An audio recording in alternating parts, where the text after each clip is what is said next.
CBN Vida Profissional, com Andréia Salsa.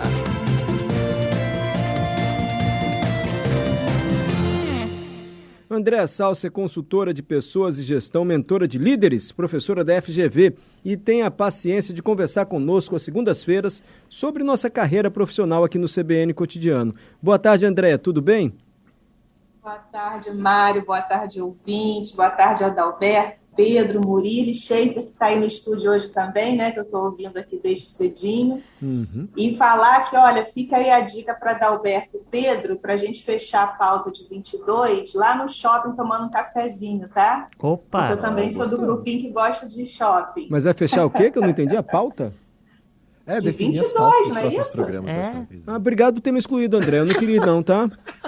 Mas, Mário, você não gosta de shopping. De fato não gosto não, mas eu nem falei que eu não gosto, Andréia. Ela estava ouvindo. Você falou que é do grupo do Schaefer. Eu tô ligada aqui, ó, desde as 3 horas. Eu vou chamar o líder. Você falou que é do grupo do Schaefer, que não gosta de passear em shopping, não é isso? É isso sim, André. Eu tô brincando com você. Eu tô brincando. Mas se para tomar um cafezinho com você, Pedro, Adalberto, eu vou, gente. Olha, viu? Vamos evoluindo. Se bem que eu não sou muito sair de casa para tomar café, não. Sou mais sair para tomar outra coisa. Mas quem sabe? Aí eu tô dentro também. O chefe animando agora. Ô, Andréia. O home office, assim, pelo que você conversa com executivos, CEOs de empresa, ele veio para ficar em muitas situações, ou isso é um pouco mais passageiro do que a gente imagina, a ficha vai caindo e as pessoas vão percebendo que o home office não é tão assim eficaz como se imaginava? Não, eu entendo que veio para ficar assim, Mário. Na realidade, já é uma tentativa de muitos anos das organizações, mas tinham muitas preocupações, principalmente de ordem jurídica, né? O que significavam os colaboradores, funcionários, enfim, estarem trabalhando o tempo todo dentro de casa e qual é esse limiar, né? Do que é privado, do que é da empresa, enfim. Mas a pandemia, ela forçou e foi todo mundo que podia, naturalmente, alguns segmentos de negócio foram para a estrutura de home office.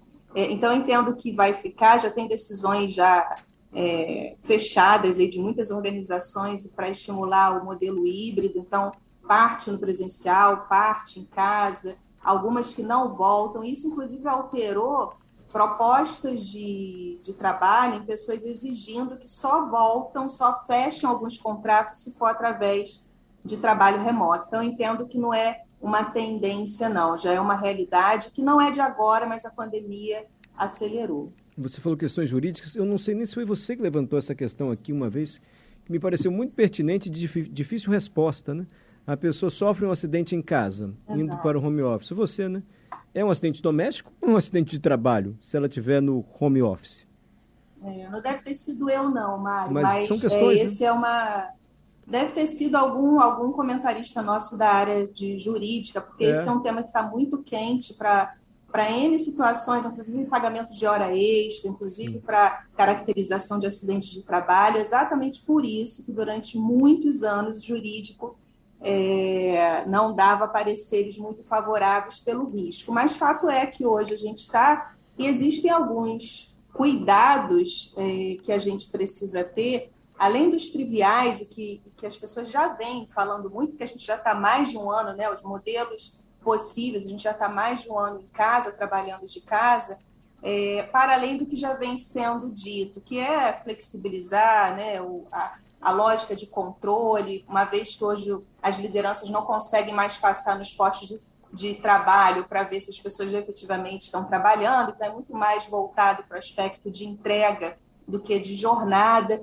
Mas eu entendo que tem poucas pessoas falando, e eu acho que talvez aqui seja a minha contribuição, de um elemento que é fundamental quando a gente se relaciona com profissionais em home office, e especialmente que não pactuaram um contrato que inicialmente estava previsto isso, que é a grande maioria. Então, um profissional, né, que eventualmente trabalhava no escritório, em qualquer segmento, e que firmou um contrato para ir presencialmente, na medida que a pandemia vem e a alternativa é o home office, é importante para a liderança, para o empregador, que ele chame isso para o campo da consciência. Por que eu digo isso? Porque precisa ter, Maria, eu tenho observado por muitas conversas e espaços de troca que eu tenho participado, o quanto está faltando uma sensibilidade, que eu vou dizer assim, uma sensibilidade quase que social, né?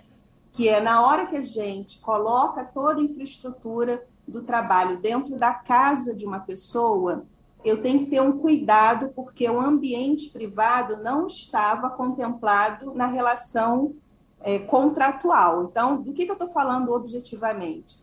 Às vezes, o empregador ou a liderança exige, por exemplo, que o funcionário abra a sua câmera, né? E eu entendo a necessidade, às vezes, de abrir, mas é importante ter cuidado nesse contato, porque pode ser que o funcionário não queira, né, abrir a sua intimidade ou não queira abrir as condições da sua casa, porque a pandemia ela trouxe uma visibilidade de um abismo social que muitas empresas não tinham noção. Desde funcionários que não tinham sequer uma mesa para colocar um computador, desde morar numa casa com uma metragem quadrada que mal dava para acomodar toda a família, e de repente todo mundo teve que estar naquele ambiente, desde não saber que um determinado funcionário mora com os pais que são idosos, moram com os filhos, Então, são muitas vulnerabilidades sociais que, quando a gente estabelece uma outra relação de trabalho, que é o home office, o empregador e a liderança precisam estar atentos em relação a isso e, naturalmente, lidando com muito diálogo e cuidado em relação a essa intimidade do funcionário. Né? Sim, em relação à jornada, também de modo empírico, assim, o que eu tenho observado e ouvido muito os funcionários que adotaram a modalidade, ou a modalidade para eles foi imposta, é de que eles estão com a jornada excessiva. De que não trabalhavam tanto quanto quando era presencialmente, assim, não se está se cobrando apenas entrega de resultado, mas sim uma jornada maior. Então, o sujeito fala, eu tenho reunião 8 da manhã, 8h30 da noite, enfim. E aumentou também a cobrança por resultado. Eu não sei se os líderes estão atentos a isso, André, e como é que eles podem lidar com esse tipo de queixa, porque me parece mais comum, assim, as pessoas estão reclamando que a jornada ficou muito maior no home office. Não só maior, Mário, mas mais cansativa, porque tem outros aspectos, embora eu acho que é um pouco do papel do nosso quadro aqui, é trazer um pouco o viés da humanização em relação a toda a parte de relações do trabalho, porque embora o mundo do trabalho às vezes lide com a gente como se fosse máquinas, nós ainda somos humanos. E um humano composto, inclusive, de aspectos biológicos cognitivos. Então, quando a gente está diante de um computador, isso não sou eu que estou falando, não, são vários estudos, em que se a gente ficar mais do que 2 horas de frente de um computador, chega um momento que a gente, do ponto de vista cognitivo, não consegue mais capturar as informações, por mais que a gente esteja interessado, por mais que a gente seja responsável.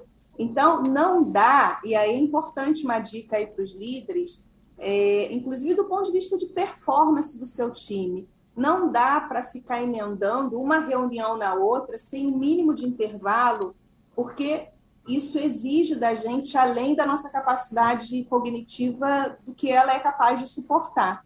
Então, mesmo que um funcionário trabalhe eventualmente na mesma jornada adiante, vamos supor de 8 às 5, ele não tem mais aquela paradinha, né, eventualmente, de ir na copa pegar um café, de um colega que chama na outra baia, ele sai da baia dele, vai lá para olhar e dar uma opinião sobre um trabalho, ou a liderança que chama na sala, então só esse deslocamento da baia dele para a sala da liderança já deu uma oxigenada. Nós estamos direto, né, sentando no computador e muito sem intervalo. Então, tem que ter um cuidado, inclusive do ponto de vista da saúde do trabalhador, né? Saúde mental, saúde biológica, a questão ergonômica, porque a gente está sentado, então será que eu estou com a cadeira adequada? Será? Isso não só o olhar da própria liderança, mas do próprio trabalhador, olhando para o seu autocuidado, que é muito importante também, né, Mário? Sim, e a ausência desse contato físico, me parece que pode levar a uma dificuldade maior também para o líder,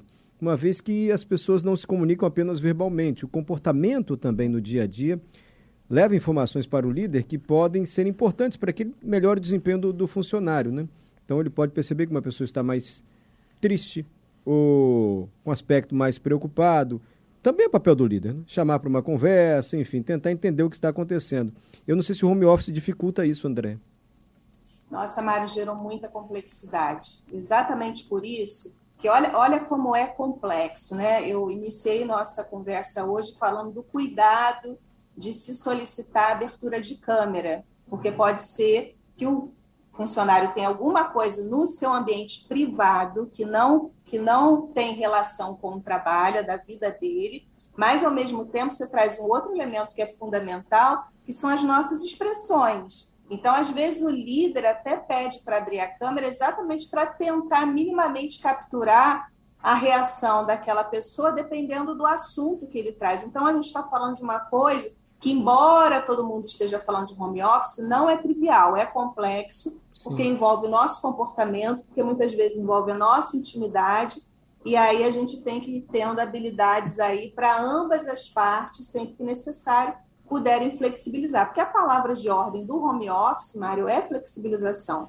sem dúvida nenhuma. Não dá para pegar o modelo do 100% analógico e tentar encaixar e forçar uma barra para isso entrar aí no digital, porque são mundos e situações e aspectos muito diferentes, inclusive com aspectos ainda de pandemia, porque a pandemia ainda não terminou. Então, não é um assunto realmente trivial, não. Mário. Não, é difícil. E a gente nota que é um aprendizado também imposto aí pela pandemia. Eu já ouvi casos de funcionários de empresas tradicionais, a empresa deu um dinheiro, olha, compra o computador, monta o seu escritório em casa, um dinheiro relevante, suficiente para fazer isso. Agora, me dá até o seu crachá. Você não precisa mais do crachá para entrar na empresa, você vai ficar de home office. E você usou a palavra flexibilização, né? Talvez um encontro presencial periódico pode ser importante para as equipes, né, André? Sem dúvida, Mário. Inclusive pelo vínculo emocional, inclusive pela captura, inclusive uma necessidade de uma nova construção de cultura organizacional, de clima organizacional. Eu atendo muitas pessoas que fizeram transição de carreira durante a pandemia e que até hoje não conhecem a empresa presencialmente. Olha. E isso angustia, né, as pessoas, porque a própria sensação de time, que para a gente é muito importante, né? E por isso que eu faço muita questão de vez em quando ir presencialmente com vocês, porque essa sensação de sentir parte de um time, isso é muito importante para o próprio engajamento, para a gente capturar, afinal de contas, que empresa é essa, quem são essas pessoas que eu trabalho, e não necessariamente pelo digital, a gente consegue capturar todas essas informações. Então, essa dica de sempre que for necessário, naturalmente resguardando todas as proteções, puder fazer um encontro presencial é muito saudável e tem a ver com a relação de performance que a gente precisa também. E o propósito, né? Porque a gente sempre aprende que o engajamento de um funcionário para uma empresa, ele é mais eficaz quando o funcionário se identifica com o propósito daquela empresa. E talvez só esse encontro virtual não proporcione que o líder repasse frequentemente, como é recomendado, qual é o propósito, para que a gente serve, para que a gente trabalha nessa empresa. Ou eu estou viajando muito, André? Não, sem dúvida, eu não acho que inviabiliza o digital. O digital não inviabiliza, mas o presencial, ele ajuda a concretizar, porque tem quando a gente fala de cultura organizacional, tem uma expressão chamada artefatos físicos, né, que alguns, enfim, autores usam essa expressão. Então, artefatos físicos têm a ver também com a cor da parede, como é o banheiro, como que é o posicionamento das mesas. Então, por exemplo, e aí, né, na Rede Gazeta, a gente vê todos os caminhos, a parede que é colorida, então tem uma peça que é uma relíquia na entrada. Isso tudo é simbólico, isso tudo vai fazendo com que a gente sinta parte, né, da atmosfera, da cultura e do clima da organização. Então, não acho que fique inviabilizado pelo digital, mas, sem dúvida, o presencial ele traz outros elementos táteis, né, cognitivos, que são importantes para a gente, enquanto ser humano, se sentir parte de uma história, de uma cultura e de um clima. Andréia, muito obrigado, viu? Queridos, até agora, segunda-feira que vem, aproveitando, estarei aí presencialmente. Olha, está chegando o fim de ano, a gente não sei se é um tema pertinente ou que vale a pena abrir espaço para você comentar, mas quem sabe falar sobre confraternização, comemorar resultados, metas alcançadas e até comportamento assim nas festas de fim de ano, né? Ou é um tema legal? Muito, muito bobo isso, André? Não, eu acho fundamental, inclusive por conta dessa conexão coletiva que é importante para o sentimento de time, né? Que é um grande desafio cada vez mais por conta do turnover, né? Que é essa entrada e saída das empresas tão acelerada. Então, eu entendo que vale sim, dá um bom papo, Mari. Combinado. Obrigado, Andréia Salsa. Até a próxima segunda-feira. Já que você vai tomar café com o Pedro e com o Adalberto, eles vão até aprender como se comportar nesse encontro aí. Não deixa de ser um encontro firme, né? Tchau, Andréia. Obrigado, hein? Tchauzinho, nada.